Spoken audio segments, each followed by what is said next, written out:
প্রিয় দর্শক, পামেট 160 milligram Hamdard laboratories Bangladesh এই মেডিসিনটি তৈরি করেছে।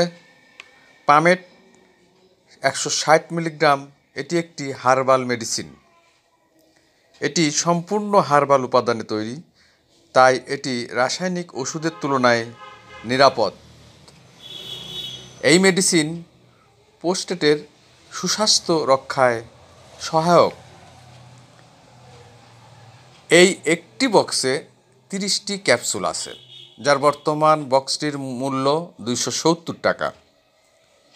এই পামেট 160 মিলিগ্রাম প্রোস্টেট ও মূত্রনালী স্বাস্থ্যের জন্য অত্যন্ত উপকারী একটি হার্বাল ঔষধ। এটি প্রোস্টেটের গ্রন্থির অস্বাভাবিক বৃদ্ধি কমাতে সহায়তা করে। এটি মূত্রনালীর সমস্যা দূর করে। মূত্রত্যাগের সময় জ্বালাপোড়া, ঘন ঘন মূত্রত্যাগ, থেমে থেমে মূত্র হয়, অসম্পূর্ণ মূত্রত্যাগের সমস্যা কমাতে এই মেডিসিন। এটি প্রোস্টেট ও মূত্রনালীর প্রদাহ কমিয়ে আরামদায়ক অনুভূতি প্রদান করে। এটি পুরুষ স্বাস্থ্য উন্নত করে, দেহে টেস্টোস্টেরনের সুস্থ লেভেল বজায় রাখে, যা দেহের শক্তি ও কর্মক্ষমতা বৃদ্ধিতে সহায়তা করে। এই প্রোস্টেটের সমস্যার ধরন অনুযায়ী কিছু রোগ পুরোপুরি সেরে যেতে পারে, আবার কিছু রোগ নিয়ন্ত্রণে রাখা যায়, কিন্তু পুরোপুরি নির্মূল করা সম্ভব নয়। সময় মতো চিকিৎসা নিলে দীর্ঘমেয়াদী ভালো থাকা যায়।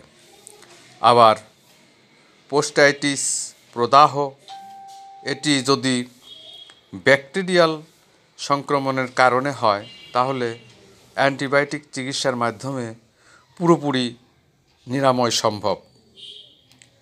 যদি প্রোস্টেট ক্যান্সার প্রাথমিক পর্যায়ে ধরা পড়ে, তাহলে সার্জারি, রেডিয়েশন বা ওষুধের মাধ্যমে চিকিৎসা করে ভালো হওয়া সম্ভব।